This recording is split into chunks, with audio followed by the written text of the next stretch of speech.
Hello, everyone. Welcome. And today it's all about the new DJI Avata.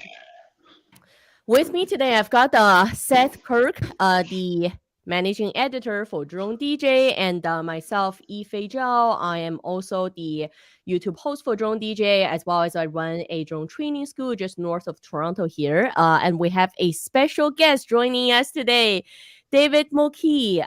David runs the FPV Light Tracks, which looks super interesting, and we hope to share more of David's events with everyone too. So, David, give us a first impression on the Avata. Well, I was lucky enough to get one of the first units of this palm-size drone, and it came with the new goggles too, and then the new remote controller too. And I got to say, it's the first drone that I've ever owned that I could hand off to complete newcomer, and they can take that thing and fly it into the apartment, around furniture, out the window, into the courtyard, into their another window, and out of it, and back into the apartment with less than a minute of training. This is how good this drone is. And you usually do actual FPV stuff, right? Yeah, I do FPV stuff, and I generally try to stay away from things like this. I tried really hard to get this controller to work when I first got the Avata, and I'm glad that I couldn't get it to work. They just downloaded the new upgraded firmware, which I will try today. But I then jumped into this thing, and the experience is nothing less than amazing. The control is super intuitive. You would put the goggles on. I have to mention that they're at 1080p, which is ridiculous. I used to have the version 1 of the goggles, which is what I use traditionally to fly FPV.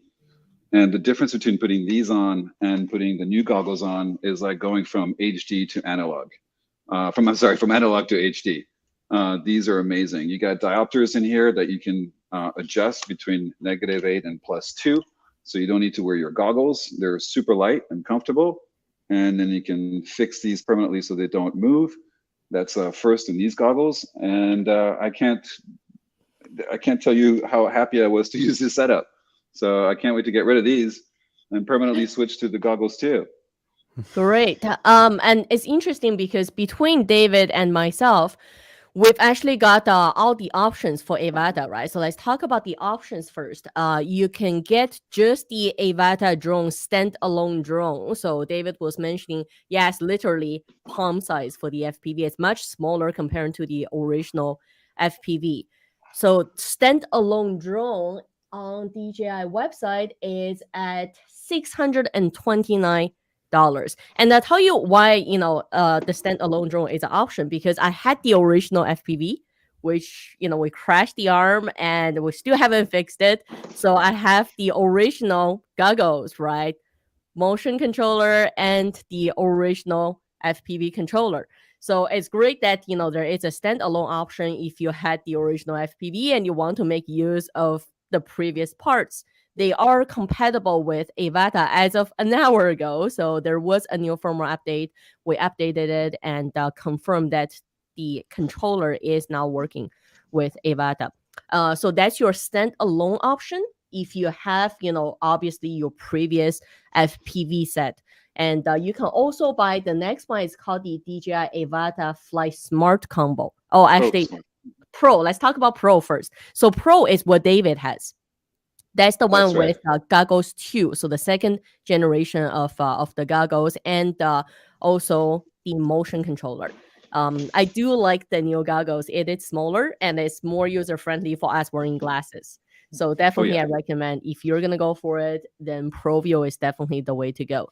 But like I said, if you're looking for a budget version, something a little lower than that, then that's the Fly Smart Combo. So that's the one that comes with the original FPV goggles as well as the motion controller. Now, what it does not come with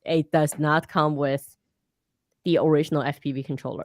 So if you're old school and you just want the controller, you have to get this separately. And I already see some people saying frustrated that it doesn't come with a standard controller. But I guess from what David is sharing is he's loving the motion controller. So maybe give it a shot. Definitely try this. If not for you, for everybody else around you. Now, question to you guys. What did you think about pricing? Because you're looking at $1388 US on the ProView combo. And I looked up the original FPV combo. It's $999. So you get a smaller drone, which is more expensive as the overall combo than the original FPV. What did Well, you think? well, the rest of the line, I mean, every new drone that came from DJI in the past, this whole year has gone up from its predecessor. So it is an upgrade. Of course, you get a downgrade in speed from what you saw from the original FPV. I don't know if that's a downgrade. That would be a question for David. Like David, like, do you think this is a downgrade from the FPV or an upgrade? And like, is the It's price definitely justified? it's a completely different drone. I mean, I wouldn't personally recommend the FPV drone because of the issues that you've recommended that you pointed out, repairability and durability. As soon as you crash the FPV drone, you're going to probably have to replace the arm or some other component, and that's going to take quite a bit of time. And whereas a traditional drone racer, which are these really hardened carbon fiber frame, all you have to do is replace a propeller or perhaps a motor, but they're very quick to change. This drone, on the And I other do hand, like this is protected. So I absolutely, already crashed into a tree and they didn't do anything. It just kept on flying, right? which is incredible. But I wouldn't fly this the same way that I would say fly an FPV, carbon fiber frame for freestyle. They have very different flying characteristics. This is a little heavier on the frame, but as far as like flying low to the ground indoors without hitting anything, price point, you're looking at roughly the same price that a Bumblebee, HD frame came out when they first came out. It was still roughly around $1,200-$1,300 for the full package: goggle, remote control, drone, and HD transmission camera system. So I think it's actually a plus. And as far as the price point is concerned, it's perfectly reasonable. Like Kirk mentioned, there's pricing inflation, everything is going up. So we Yeah. weren't expecting this to be the same price as the original FPV for sure. And yeah, it's a side. It It, looks like, speaking from David and what you guys have been talking about, it sounds like a really great drone. I mean, I read through some reviews. Sadly, I'm the one out here who didn't get a review unit. So as if we all hold up our drones, I'll be holding up my V Captor because it's the only thing that's close to you guys. So you guys seem to love it. I'm looking at buying one possibly. I know our publisher, like, he bought one, which is where we found out about the golden ticket thing too. We can talk about that later, but and so some reviews kind of nag on it, but reviewers you're gonna see both negative and positive reviews out there for everything. But from the real pilots, everyone seems to love it so far. I think Before this we is a talk great about that, addition to your kit. yeah, for sure. Mhm. And just before me and David shared the first flight experience, I just want to cover the technical specs. On the camera, it is a 1.7-inch CMOS sensor. They do say it's 48 megapixel, but I mean that's the same thing with Mini 3 or Air 2S, right? So the real megapixel is 12. Um, it shoots up to 4K 60. It does do 120 only at 2.7K and only when using with the FPV goggles V2. So that's the only downside. I mean, I do like, the slow mo. I do see comments there saying only 60 in 4K. But keep in mind, even what we're seeing for film and video, if you're not doing high end, like there's a lot of commercials advertising that shot for social specifically. Mhm. So we are seeing FPV is used more for special, right? Like special release, like a special location, something you can go outside of your regular, filming movements, which is nice as an option. Yeah, So and that's there. and if you don't need super slow motion, I mean, for most cinematic stuff, you're taking that down to 24 anyway. So, I mean, that's fine. Definitely a workaround. Mhm. Control system, there is a new mode which is called the turtle mode. I mean, when I first saw turtle mode without looking at description, I was thinking, is that the new tripod mode? It's just extra slow, but it's actually not about speed. I don't know why they use turtle mode as the name. So what it is if you crash, if you crash it and it happen to land on its back, right? And if it's a bit further away, you don't want to go pick it up. So turtle mode just flips it so you can continue flying. It's convenience, I would say. Oh yeah, this was introduced about 3-4 years ago, and it completely changed the way that we fly drones. There is low latency, 30 milliseconds on the latency and transmission range. It is on OcuSync 3, saying, the furthest distance you could go is 10 kilometers. But as we know, if you got objects, if you're flying through trees, that's never going to happen.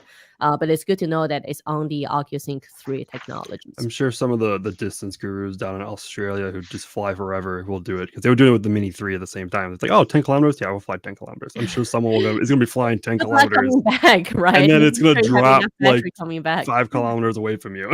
Yeah. The one thing I did notice, when battery drops below 10% on some of the other DJI drones, like when auto lands, I could still adjust a little bit, but this, it was just basically just landing. Like I couldn't adjust or do anything. So be careful if it drops 10% for you. Any other interesting specs you guys seen? The quality of the transmission and the distance, I think, is interesting. They've mentioned that it's 10K for the FCC, 2K in the CE, and 6K in the SRRC. Like you mentioned, if you have clean field of view, clean line of sight, I imagine that you are going to get close to these distances, but beware of electrical towers and transformers. I just did a flight where the video just completely got blown out, and I must have only been 2K from the transmitter. And then upon looking at my environment, I realized that I was right underneath I knew that it was there, but right next to the base of that tower, the video just completely got blocked out, and nowhere else around it did I have a problem. And I was flying a Mavic 3 Mini with someone else next to me, and they didn't have an issue. So I don't know if it's because I was really close to the ground. We did the same thing. We did the same distance test on the Mini 3. So one direction, I mean, we're sitting on the 70-acre site, and our neighbor's 160 acres, and we've got another 1,000 acres of just wetlands past it. So we got tons of space to fly. So one direction, when we were going west, we could go, 5 kilometers plus with no issues. But if we turn and go east, where there are a couple of cell phone towers, a couple of kilometers, we started seeing interference, and we had to basically come back.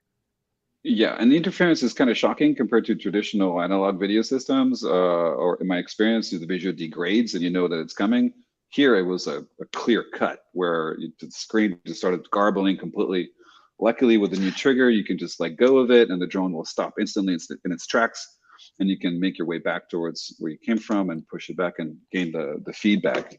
And so that was great, just being able to let go of this thing and have it completely stop, not drift, stay exactly in the same spot and slowly make its way back towards me.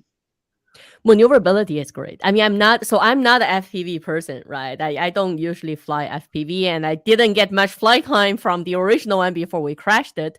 But I loved it. I loved flying the Avata. The handling was great. I felt it was more organic. Like if I tried to do a circle on Mini 3, it was always difficult to keep it consistent. But on Avata, just the movement was really organic. Handling was great. I see someone was asking about the noise. It sounded more high frequency to me, right? It sounded like a big bee. It wasn't loud. It was just high frequency. Yeah, it's a screaming banshee. Yeah, is this going to be noticeable in public? Like, you going to be drawing a lot of attention, or? In public with a lot of ambient noise around you, probably not. But I was doing it in a field that was completely open, and I could hear that thing wherever it was. It was a super high pitch, screaming banshee type of sound. Whereas the Mavic 3 Mini, I mean, as soon as that thing goes up in the air within 50 feet, it just completely disappears. Yeah. Whereas the other one, we knew exactly where it was. And sometimes even with Mavic 3, like the bigger one, with Mini 3, 20, 30 meters, you can hear it. But with Mavic 3, I could, like, if you don't know drones, if you don't really know drones, you could confuse that with someone just running like an electric saw, like a saw bench, like doing some woodworks. With Avata, it's a very specific sound. Yeah, no, it's about like, it's comparable to the Bumblebee, the Cine Whip. Perhaps a little higher frequency pitch, but it's definitely noticeable. It is not a quiet drone. But to be fair, it's not unpleasant when you have it indoors and you're flying it. You're so stunned by the way it's moving around. It's not that loud that at slow speeds, at least. And I wouldn't say that's a negative thing. Like, it's not designed to be a quiet drone either. Like, you're designed to, get the power out of these small little rotors. So yeah, and I've seen worse. So it's not the worst of the list.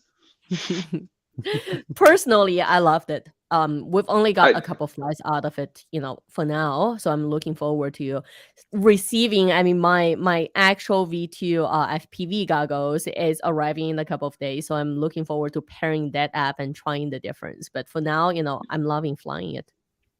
You're gonna absolutely love it. It's gonna definitely replace all my Cinewhibs. It's gonna be part of my kit from now on. It's really that easy to use. The footage is incredible.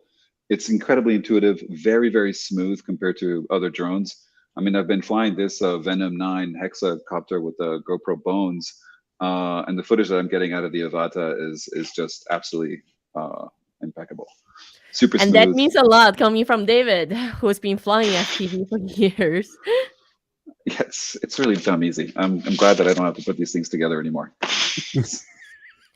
Some of the other accessories available on the Avata, the usual fly more kit. So you get some extra batteries, you get the charging hub with it. There is an ND filter set with it too. If you're looking forward to getting that, then you can get the separate FPV remote controller. Those are the 3 product accessories as of now. And I believe this is the fly more kit that does not have a case. Because David, do you have the fly more kit? Or you I only have have the far more combo. It does not come with a case. It's just the box. It's actually 2 boxes. One of the boxes contains the goggles and the remote, and then the other contains the Avata replacement blades, connector, and battery charger. And I also got an extra battery charger for this demo. Another thing to know: the goggles are powered by their own battery, which lasts up to 2 hours. Oh yeah, I did order extra battery just for the goggles. It definitely will be helpful to swap.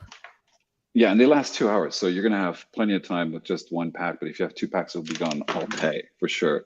And the 18-minute flight time on each individual battery on the Avata is nothing short of incredible for a drone of that size that shoots that kind of quality. I mean, that's pretty crazy. And if you're used to FPV drones don't typically fly that long. No, most of the time you top out at 12 minutes if you're lucky. If you have a really lean frame, about 7 minutes. So having 18 minutes like this is pretty incredible. Now, who do you think this drone is for? Do you think it's for professional FPV racers, camera people who are just drone hobbies? What do you think? Camera people for sure. As far as like the first drone for anybody that wants to get in FPV, I absolutely recommend this and stop there. As far as professional FPV flyers, people like myself that like to have nimble frames that you can use in different situations, this is an awesome asset to have. I am not going to be using this to race through a track. It's not quite designed that way. There are other frames that are more nimble, that are lighter, that are more efficient, if you will, as far as the power to weight ratio and what you're trying to do with it. But if you're trying to get a really stable shot inside of an environment without any fears of blowing your propellers against the walls, then this is the drone to get. I agree. Kirk, what do you think? As someone who I get all of my stuff's through you guys. I mean, it sounds like it was a DJI hit it out of the park on this drone. I mean, and I think we talked about Mini 3 was great, but I think there was still a lot of like, yeah, it's great, but like it's the Mini 3, it's the next generation. This one's like, man, they really did great. Like versus what they did with the FPV originally. Like this one's like just great. Yeah, you can fly this through a forest and not have to worry so much about hitting a tree. And the intuitiveness of flying with the goggles, I don't know if you've shared that with your viewer, but you get a little circle in the center of your goggles when you're flying it, and you're just kind of aiming the circle for wherever you're going. And the drone will go exactly where the circle is. So as long as there are no obstructions between you and that tiny little circle, you will fly exactly where you want it to go. And one question that I saw in the chat, and I want to make sure because I realize that I'm the only one here without glasses. So David, you had the version 2 and they had the adjustable. How do they work with glasses? You take them off and do you how does that work and everything? So I used to wear these with my glasses directly on them. And as far as the goggles version 2, I take my glasses off and I just use the diopters that you can change with these little knobs that you have right here. And so you have this -8 and +2 that you can change. And I'm on the higher end of the spectrum, and they've been working out great for me. So I don't have to wear my glasses, and the view is absolutely incredible. And because I don't have to wear my glasses, my eyeballs are actually a lot closer to the screen, which makes the immersive experience even more intense. I'm looking forward to that because I always hated wearing glasses if I'm wearing VR or the original, goggles or the original. I still have the original DJI goggles, the white one, and then the second one, the gray one, like really big and bulky. That's why I'm looking forward to goggles too, because it's smaller, so it's not so front heavy. But I Exactly. did notice even with these FPV goggles, I prefer flying sitting down.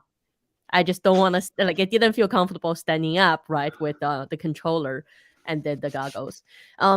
And it's interesting because to me, on the original goggles, I see like half of my team loving it, the ones who are more risk taking and don't mind losing the peripheral vision.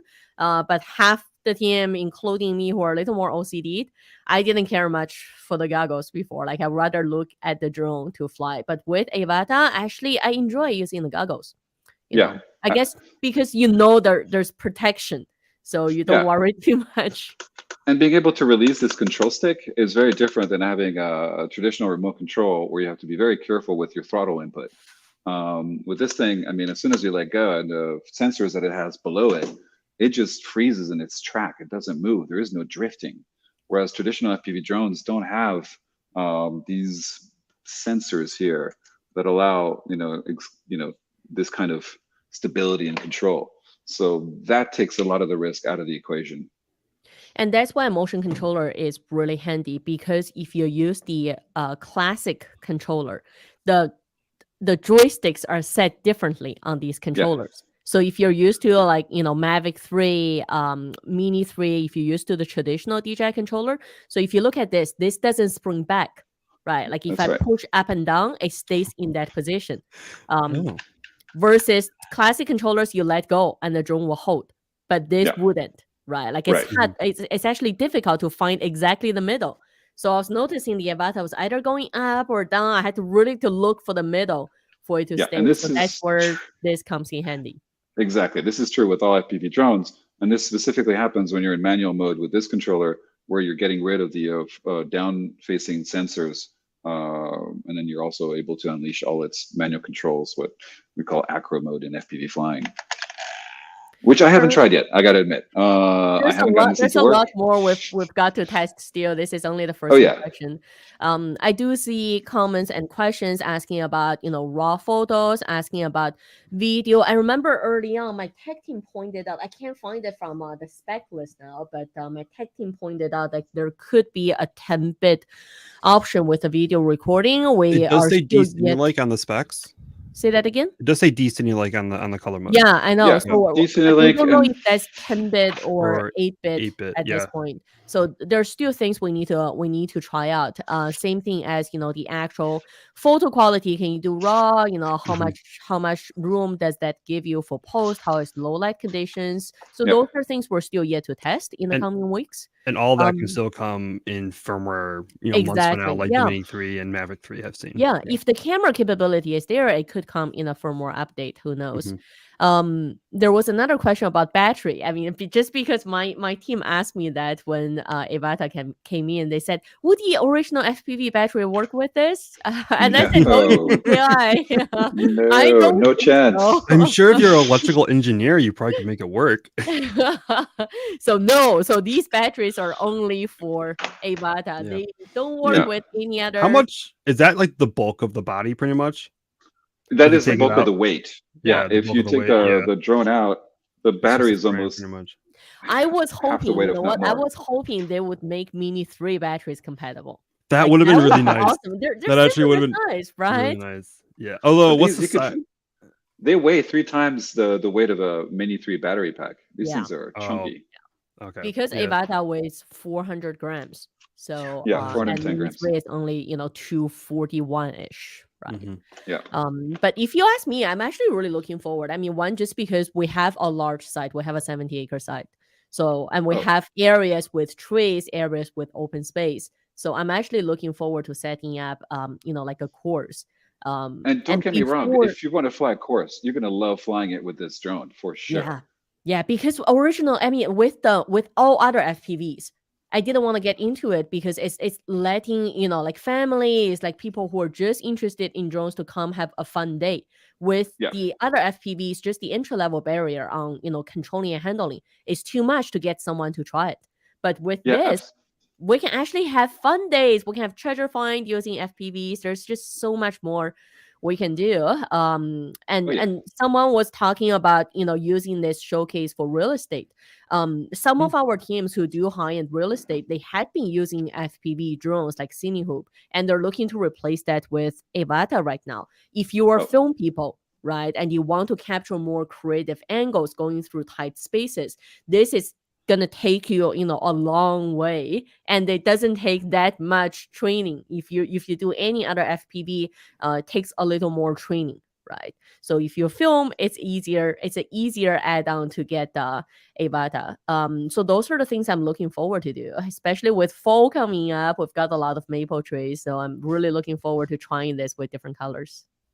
and at full speed, it's going to go 60 miles an hour. So this is not a slow drone. I imagine that there's going to be a lot of people that are going to be taking these things on courses and are actually going to be traditional drones just because of their ease of use and just their ability of using that and not having bad habits like you might develop with having used these for the last 30 years. Let's just see. I want to see if there's any other questions we haven't covered. Anything else you guys wanted to add? The speeds when you're flying in normal mode, you're getting about 17 miles an hour. In sports mode, you're reaching 30. And when you're going full manual with the this joystick, you'll be flying at about 60 miles an hour. Also, durability. I wanted to point out that I did get to crash this thing at full speed in sport mode, 30 miles an hour onto a rock in an open field, and it cartwheeled for about 50 feet. And the only thing that happened is a tiny little crack on the propeller guard. And you can see it here. The propeller guard is also flexible, which is great. It won't shatter. And I did notice that during the crash, the propellers brushed the inside of the propeller guard. All the blades were fine. I flew it right afterwards, and there was absolutely nothing wrong with it. So this thing is pretty damn resilient. The one thing I would add is when we were flying today, my team was saying it would be nice to add some kind of dampening, like a soft dampening, because the propeller guards are hard plastic, right? So I wonder if third party would come out, even like those stick-on little rubberized things. So when it hits a hard surface, like if I'm hitting leaves, it doesn't really matter much. But would be nice. I wonder if you can add just like a tape on something, right? Just to make it a little softer, like add a little cushion would be nice. That might be useful, especially indoors. But when you start flying at 30 miles an hour, I don't think won't make any difference. No. Yeah. I do see a lot of questions about just like visual line of sight stuff, because I mean, there's going to be a lot of new people flying this. They're not going to probably know the rules. Here in the FAA, they require a visual observer. Is that up in Same Canada? thing in Canada. Same thing in Paris over Canada. there, or? They do have. I did have one with me, and they do recommend that you have one, unless you're in a specified place where you can fly your drone, and usually they have people there. But yeah, you have to have somebody else next to you just in case. It's especially useful if you have other traffic in the area, or there are very difficult things to see, like overhanging cables, telephone lines, things like that. And in Europe, you have these lines everywhere. They're on top of farmland. They're in between bushes. It's kind of crazy. I can't remember what they're called, but you mentioned them. There are certified areas like the FAA sets up that you can fly. There's one I just learned. There's one right by me. I don't remember what they're called though. But yeah, look for those, because it might make it way easier than having to find some of us introverts might have to find a friend to go out and fly with. So. And DJI has in their Fly app, you have the possibility of actually looking on the map to see where you can actually fly, and that was interesting. And I'm going to try to pull it up right now. Being in I was Paris, surprised they kept the same Fly app for FPV. I was thinking maybe they would do a different version just for FPV, but it's actually kept the same. And I think I saw a question. Yeah, I saw a question about for lefties, if they're using. I'm not sure if they're asking about the motion controller or these control, because these controllers in Fly app you can swap up, right? Yeah, but for motion controller, it doesn't really. Yeah, it doesn't really matter. No, and then for these guys, you can swap out the controls as far as like switching these two if you wish to. At least you could in traditional remote controls. I don't see why you can do it here. I do see several comments about why the drone does not come with the regular controller, which is the only one you can use in the full manual mode. I guess if you're not an FPV person, if you're a film person, if you don't want to do full manual mode, then you don't need that. Yeah, just just the motion This is a controller. very different type of flying. Being able to fly with one hand has its advantages, like adjusting your goggles at the same time. And you really have to try this thing. And I'm, saying this to everyone that has ever flown a traditional remote control. Before you knock it, you got to get your hands on this and at least try it. It's that. I mean, I swear, when I first saw the kit and I had this thing, I spent 3 days trying to find a traditional remote controller and trying to get it to work. And only after that did I really relentlessly use it, and I'm sold. It's that good. Yep. Yeah. And of course it is like you can buy it afterwards if you really, really, really need it. If that's the type of flying you do, like it is available still. But Oh yeah, and you can and buy I mean, and you can buy yours. you can buy the Avata by itself with no goggles, no controller. So if you already have the V2, you don't really need the second generation version, and you just want to fly, you can just buy the drone by itself. I wonder if save a DJI couple would $100 bucks. ever make, let's say, the RC Pro controller compatible with it. I can use my RC Pro. Yeah, that would be nice. I don't know if that's I don't know if that's the controller you want to be flying with it, but you could do that. I have a lot of DJI remotes. There's one thing I'm not sure if they would ever consider adding to the goggles. It's years ago, if you're familiar with Movi on the free fly drones, like the big free fly drones. So their Movi gimbal used to have like a mimic controller. So they used to have an add-on that if you physically move, right? So I wonder if they would ever consider adding that maybe on the actual goggles. They have so I can put my and head to these. fly. They do. They have this head tracking function on these goggles that you can actually use. Okay. Yes, and so I'm that's gonna not try something that I when tried. I get my goggles. Yeah, but that's the next thing that I'm testing. And apparently, through the menu system that's inside the goggles, you have a little pad here that you can access and all that stuff. You can actually set up these goggles to have head tracking, and then depending upon where you move, That'll be pretty cool. It moves with you. I feel there's gonna be a lot of times flying towards the tree. I'm gonna duck, and then the camera's gonna go down. And yeah, it's like playing actual VR, right? Yep. I found myself pressing my body when I'm flying with a stick. I know it's too bad it's not under 250. I was really hoping it would be under 250. We thought it was going to be, because this goes back to the FPV Mini that we saw back in November, I think, of last year. Last year. And so yeah, our original thing was, it might be like a miniature FPV, and it's gonna be less than 250. But yeah, no, I think it might be hard to. Yeah, I don't know and everything. Yeah, how you would make like a 250. I mean, there's options out there. I know that David probably has one, sitting around somewhere. That's less than 250. I wonder if they could come up with like a smaller battery capacity. Say if they cut the flight time to 10 minutes, can they cut the weight? Can they come up with? You could. I mean, I tested it against this guy, this V9 from Flywoo. It's a hexacopter with the GoPro bones on it, and this is a even smaller size than the Avata. But is I gotta that say, less than 250? It's slightly more with the camera. I'm sure you're gonna. That's where you're gonna run into issues that you can't find a camera to put on it that's gonna make it less than 250, because most of you are gonna be running action cameras. And I'm sorry, I made a mistake. This is actually less than 259. Yeah. Oh, it is. GoPro camera on it. Yeah, and the battery pack. So you can fly something like this, but you're not going to get the kind of smoothness that you're going to get out of the Avata, especially if you're not a professional. And that's the thing. It's like right off the bat, if you're a videographer and you grab this thing, you're going to get professional looking footage that somebody who spent 5 or 6 years flying these guys. And even then, I mean, the assistance that DJI put in there as far as like the horizontal and vertical stabilization is pretty top notch. So you won't have to go and do as much post-processing with your footage as you used to.